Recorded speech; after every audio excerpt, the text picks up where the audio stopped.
మనకేంటంటే ఇది కొట్టినామంటే పేను బంక, పచ్చదోమ, తెల్లదోమ, తర్వాత తామర పురుగులు, తర్వాత ఆకంతా కూడా గొల్లవారిపోవడం, ఈ మొత్తం డొక్కడొక్క అయిపోవడం, ఆకంతా కూడా పచ్చగా రావడం, వీటన్నిటికీ కలిపి తైచి అన్ని రకాల రోగాలు ఉంటే అన్ని రకాల మందులు కొట్టాల్సిన పని లేదనమాట. ఒకటే మందు కొట్టినామంటే తైచి కొట్టినామంటే సరిపోతుంది. పేను బంకు ఉన్నా, తెల్లదోమ ఉన్నా, పచ్చదోమ ఉన్నా, తామర పురుగులు ఉన్నా, ఆకు మొత్తం కూడా కింద అడుగు భాగం ఆకంతా డొల్ల అయిపోతుంది. అట్లా ఏ రోగం ఉన్నా కూడా ఈ తైచి అనేది లీటర్ 4 ఎకరాలకు పిచికారీ చేసుకోవాలి. పత్తిలో సరిపోతుంది. ఈ తైచి కొట్టుకున్నామంటే ఇంకా దీంట్లోకి ఏదైనా ఎరువుల మంది ఒకటి యాడ్ చేసుకోవాలి. ఆ ఎరువుల మంది ఏంటంటే ఇది గ్రీన్ స్పాట్ అని ఉందన్నమాట. ఇది ఒకటి గ్రీన్ స్పాట్ మనకి ఏం చేస్తుందంటే మొత్తం దీంతో ఏంటంటే మొక్క ఎదుగుదలకి అనమాట. ఇది మొక్క మనకి ఇప్పుడు కొద్దిగా వర్షం పడకుండా మొక్క అనేది కొద్దిగా అస్వస్థకు గురవుతుంది. నిన్న రాత్రి ఏదో నలుగురిలో ఒక 2 చినుకులు పడినాయి. అక్కడ కొద్దిగా తడి పడినా కూడా మనకి ఏంటంటే ఆ తైచితో కొట్టేటప్పుడు ఈ గ్రీన్ స్పాట్ కూడా లీటర్ 4 ఎకరాలకు వస్తుంది.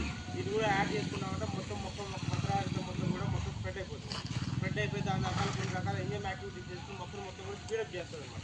స్పీడప్ చేసేసి మొత్తం అంతా కూడా మనకి కొమ్మ తాగడానికి, ఆకు తాగడానికి మొత్తం అన్ని విధాలుగా దాదాపు 8 విధాలుగా మొక్కలు పనిచేస్తుంది అనమాట ఈ గ్రీన్ స్పాట్ అనేది. ఈ గ్రీన్ స్పాట్, ఈ తైచి మొత్తం అదేంటంటే ఈ రెండు కలిపేసేసి లీటర్ 4 ఎకరాలకు అది వస్తుంది, లీటర్ 4 ఎకరాలకి ఇది వస్తుంది. ఈ రెండు కలుపుకొని పిచికారీ చేసుకున్నామంటే ఇంకా దాంతో మనం ఏం కడపాల్సిన పని లేదు. ఇది వచ్చేసి మ్యారిటో. ఈ మ్యారిటో ఏంటంటే మనకి ఎర్ర పురుగు వస్తుంటుంది. ఎర్ర పురుగు వచ్చినప్పుడు మనకి ఏంటంటే మొత్తం పత్తి పువ్వు ఉన్నప్పుడే లోపలికి వెళ్ళేసి పువ్వు ఉన్నప్పుడే ఎర్ర పురుగు వెళ్ళేసేసి మొత్తం గుడ్లు పెట్టుకుని పెంపొందించుకుంటుంది. అట్లా ఈ మ్యారిటో అనేది మనం కొట్టామంటే సేమ్ అదే పేరు బంక ఏ ఉన్నా దాంతోపాటు పురుగు ఏ ఉన్నా కూడా ఏ దశలో ఉన్నా కూడా మ్యాక్సిమం ఏంటంటే ఫస్ట్ అంతా కూడా మనకి ఇప్పుడు 50 రోజులు 45 రోజులు అటు కొట్టామంటే ఆల్రెడీ పురుగు గుడ్లుండే అవన్నీ మ్యారిటో కొట్టామంటే కథం గుడ్లతో సహా నాశనం చేస్తారు ఈ మ్యారిటో.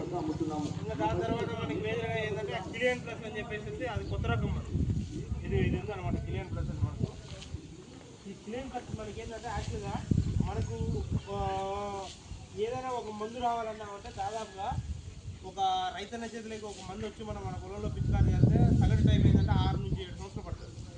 దాని ట్రైస్ ఒక 7 సంవత్సరాల తర్వాత ఇప్పుడు మనం మందు స్టార్ట్ చేసామంటే ఇంకొక 7 సంవత్సరాలు పడుతుంది. అంటే 2026లో స్టార్ట్ చేసామంటే దాదాపుగా 2032 మన చేతికి అవైలబిలిటీ వస్తుంది.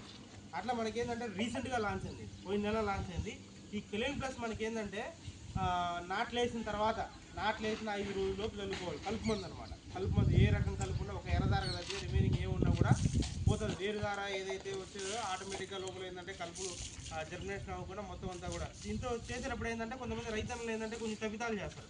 ఇప్పుడు పొలాన్ని మొత్తం దమ్ము కొట్టింటారు. దమ్ము కొట్టిన తర్వాత ఈరోజు నువ్వు దమ్ము కొట్టింటావు, తర్వాత 5 రోజుల తర్వాత నువ్వు నాట్లు వేసింటావు. అప్పుడు పని చేయదు. ఈరోజు దమ్ము కొట్టినామంటే 24 గంటల దమ్ము కొట్టిన వెంటనే 2 రోజులకు 3 రోజులకి వేస్తారు. అట్లా మనకు ఏంటంటే మీరు నాట్లు వేసింది కౌంట్ చేసుకోవద్దు ఎప్పటికీ. అది ప్రీ ఎమర్జెన్సీ అయిపోతుంది. అంటే మనం నాట్లు వేసిన వెంటనే వేసేది. అప్పుడు ఆల్రెడీ దమ్ము కొట్టినప్పటికే లోపల మొత్తం కూడా విత్తనాలన్నీ కూడా ఈ కలుపు మొత్తం విత్తనాలన్నీ కూడా రెడీగా ఉంటాయి పైకి వచ్చినాయి. దమ్ము కొట్టిన వెంటనే 5 రోజుల్లోపు నాట్లు వేసిన తర్వాత